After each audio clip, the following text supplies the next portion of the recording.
কতজন শহীদ হয়েছে উনি বলেছেন প্রোগ্রামটিতে।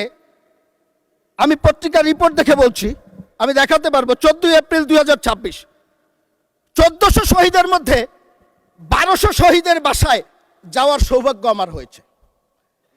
এখন মাননীয় স্পিকার, সরকারি গেজেট 844 জনের, উনি 1400-র মধ্যে 1200-র বাসায় কিভাবে গেল এটা তো আমি বুঝতে পারতেছি।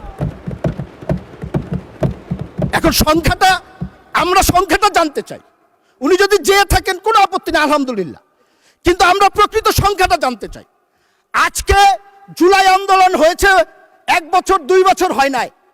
এখনই স্মৃতির বিস্মৃতিতে অনেক কিছু হারিয়ে যদি যায়, 10 বছর 20 বছর পরে এই ইতিহাস বিকৃতি কোথায় গিয়ে পৌঁছবে?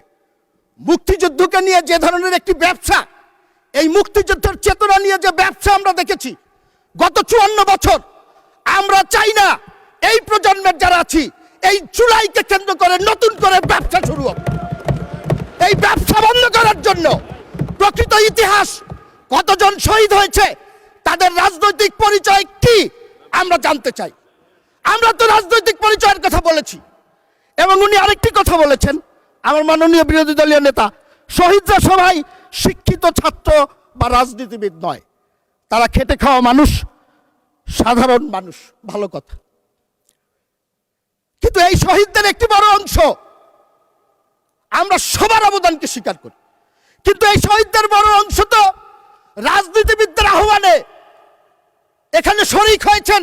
এই নেতৃত্বের অধীনে এই সংগ্রামে যারা শরিক হয়েছেন তাদের অস্তিত্বকে যদি আপনারা অস্বীকার করেন।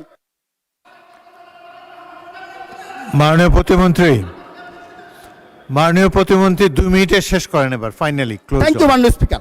তাদের অস্তিত্বকে যদি আমরা অস্বীকার করি, তাহলে শহীদদের